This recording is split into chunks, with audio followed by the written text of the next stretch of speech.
তারপরের যে ব্যাপারটা বলতে চলেছি এখন, এই ভিডিওর মাধ্যমে নিজের জন্য আমি এই বার্তাটা রাখছি।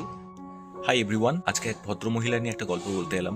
একজন চার্টার্ড অ্যাকাউন্ট্যান্ট, ফলে বুঝতেই পারছেন কতটা হাইলি কোয়ালিফাইড। তিনি সদ্য মা হয়েছেন। এখন 6 মাস যে মেটার্নিটি লিভ হয় সেটা সার্ভ করে তিনি এখন কাজে জয়েন করছেন আবার, এবং সেটা তিনি লিঙ্কডইনে পোস্ট করছেন। প্রথমে তার পোস্টটা দেখে আমি এটা আমার মাথায় এলো, ভদ্রমহিলা একজন চার্টার্ড অ্যাকাউন্ট্যান্ট, 10টা কাজের অফার সারাক্ষণ তার মেলের ইনবক্সে থাকা স্বাভাবিক। কোথাও গেলে তাকে ডেকে নেবে আর কি, যে ম্যাডাম আসুন আমার অফিসে আপনি চাকরি করুন। তিনি 6 মাস বাদে ওইটুকু একটা ছোট বাচ্চা রেখে কাজে জয়েন করছেন। তার এত হাইলি কোয়ালিফিকেশন থাকা সত্ত্বেও তিনি কাজে কেন এখন জয়েন করছেন? তিনি তো 1 বছরের অন্তত একটা পজ নিতে পারেন, একটা ব্রেক নিতে পারেন, ব্রেক নিয়ে পরে আবার জয়েন করতে পারেন, কারণ তার তো আর কাজের অভাব হবে না। আমাদের ক্ষেত্রে যেমন ব্যাপারটা কি হয়, স্কিল গ্যাপ থাকতে পারে, অথবা 1 বছর যদি আমার যদি একটা গ্যাপ হয়ে যায়, সেই গ্যাপটা পরবর্তীকালে যেখানে ইন্টারভিউ দিতে যাব সেখানে গিয়ে 1000টা কোয়েশ্চেন করবে, সেগুলোকে একটু ম্যানেজ করা মুশকিল হবে। এরকম কোয়েশ্চেন পর্যন্ত আসতে পারে যে আপনি প্রেশার সিচুয়েশনে, কঠিন পরিস্থিতিতে, চাপের পরিস্থিতিতে নিজেকে ব্যালেন্স করতে পারেন না, সেই কারণে আপনাকে চাকরি ছেড়ে দিতে হয়েছে। এরকম কোয়েশ্চেনও আসতে পারে। তিনি যে লিঙ্কডইনে পোস্ট করেছেন যে তিনি কাজে ব্যাক করছেন, এটা আমাকে অবাক করেছে। তারপরের যে ব্যাপারটা বলতে চলেছি এখন, সেটা সবচেয়ে বেশি অবাক করল। মানুষ কিভাবে এত শক্তভক্ত মানসিকতার হতে পারে? তিনি লিখছেন, আগে আমি শুধু একটা অফিসে কাজ করতাম, এখন আমার বাড়িতেও আমার বাচ্চা হওয়াতে আমার রেসপন্সিবিলিটি সেখানেও আছে। এইবার এটা হচ্ছে আমার লাইফের রিয়েল চ্যালেঞ্জ, এবং এই চ্যালেঞ্জটাকে আমি অপরচুনিটি হিসেবে দেখছি।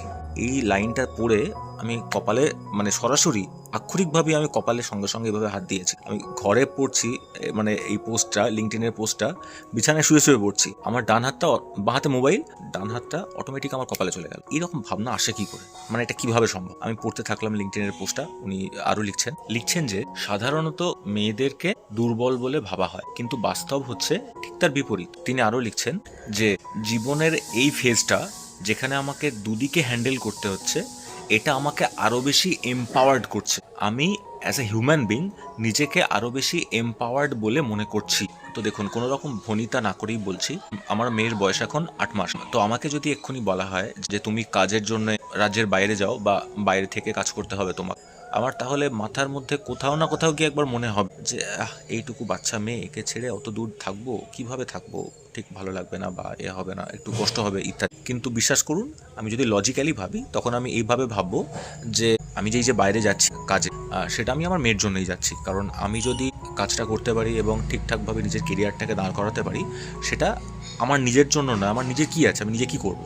আমি করবো আমার মেয়ের জন্য। বোঝাতে পারছি? কিন্তু সত্যি বলছি, যদি ওই রকম স্কিল আমার থাকতো, আমি একজন সিএ, হাইলি কোয়ালিফাইড কেউ, যাকে কিনা 1 বছরে যদি একটা গ্যাপ নেওয়ার পরেও কোনো ইন্টারভিউতে গেলে কোনো কোয়েশ্চেন শুনতে হবে না যে 1 বছর গ্যাপ আপনি কেন নিলেন, তাহলে আমি সত্যি 1 বছর অন্তত ছুটি নিয়ে বাড়িতে থেকে যেতাম, আবার নতুন করে গিয়ে জয়েন করতাম অন্য কোনো অফিসে বা যেখানে সম্ভব। কারণ আমাকে ওই কঠিন প্রশ্নগুলো শুনতে হতো না। কিন্তু based on my skill set বা আমার যা কোয়ালিফিকেশান, সেই অনুযায়ী এই যে 1 বছরের গ্যাপ বা 2 বছরের গ্যাপ, এটা নিয়ে আমাকে কোয়েশ্চেন শুনতেই হবে, এবং তার জন্য আমাকে আবার চাকরি পেতেও ডিফিকাল্টি হবে। এটাই রিয়েলিটি, বাস্তব এটাই, আপনি মানুন বা না মানুন। কিন্তু ওই ভদ্র মহিলা সেটাকে অন্যভাবে ভেবে দেখাল।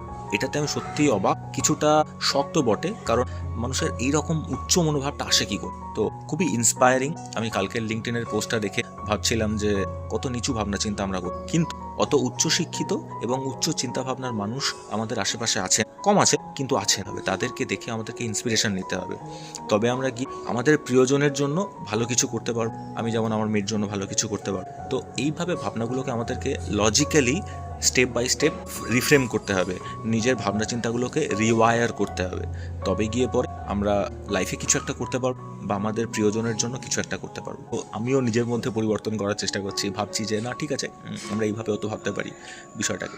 তো যাই হোক, এই ছোট্ট গল্পটা আজকে বলার ছিল। আচ্ছা, আমি ভাবছিলাম যে ওই লিঙ্কডইন যে পোস্টটা আমি দেখেছি, তার লিঙ্কটা পোস্ট করে দেবো, তার লিঙ্কটা আমি দিয়ে দেবো ডেসক্রিপশন বক্সে, কিন্তু সেটা দেওয়া ঠিক হবে না, কারণ এতে তার প্রাইভেসি ভঙ্গ হতে পারে, ফলে সেটা আমি তো করতে পারছি না। তবে আমি এটুকুই আশা করছি যে মানুষ এইভাবেই নিজেদেরকে আরও বেশি উঁচু পর্যায়ে নিয়ে যাওয়ার চেষ্টা করুক, ভাবনা চিন্তাগুলোকে আরও বেশি উঁচু করার চেষ্টা করুক। তো শেষে এটাই বলার যে আমাদের মতো দেশে এই ভাবনা চিন্তাগুলো বা এইরকম উঁচু লেভেলের ভাবনা চিন্তা যত বেশি আমরা করতে শিখবো, ভারতবাসীরা করতে শিখবে, আমাদের দেশ ততই এগোবে। আদারওয়াইজ অন্য কোনো পথ নেই। ভাবনা চিন্তাকে একদম উঁচু পর্যায়ে নিয়ে যেতে হবে, তার জন্য নিজের অভিজ্ঞতা আরও বেশি অর্জন করতে হবে, আরও বেশি জ্ঞান অর্জন করতে হবে। এটা আমি লক্ষ্য করে দেখেছি, জ্ঞানের সাথে নিজের ভাবনা চিন্তাগুলোর পরিবর্তন এটা অটোমেটিক হয়ে যায়। জ্ঞানের সাথে আপনি যদি জ্ঞানটা অর্জন করেন, তাহলে ভাবনা চিন্তার যে পরিবর্তনটা, ভাবনা চিন্তার যে রিওয়ায়ারিংটা, সেটা অটোমেটিক হয়ে যায়। মানে দুটো একই দিকে যাচ্ছে আর কি, এরকমটা নয় যে দুটো বিপরীতমুখী। তো ফলে এই ভিডিওর মাধ্যমে নিজের জন্য আমি এই বার্তাটা রাখছি, সৌরভ, নিজের ভাবনা চিন্তাগুলোকে আরও বেশি পরিষ্কার করো, আরও বেশি রিফ্রেম করো উইথ সঠিক লজিক, আরও বেশি নিজের ভাবনা চিন্তাগুলোকে রিওয়ায়ার করো, চিন্তাভাবনাগুলোকে আরও বেশি স্ট্রং বানাও, এবং এমনভাবে বানাও যাতে কঠিন পরিস্থিতি এলেও তুমি মুচকে না যাও। ভাবনা চিন্তাগুলোকে এই লেভেলে স্ট্রং করতে হবে।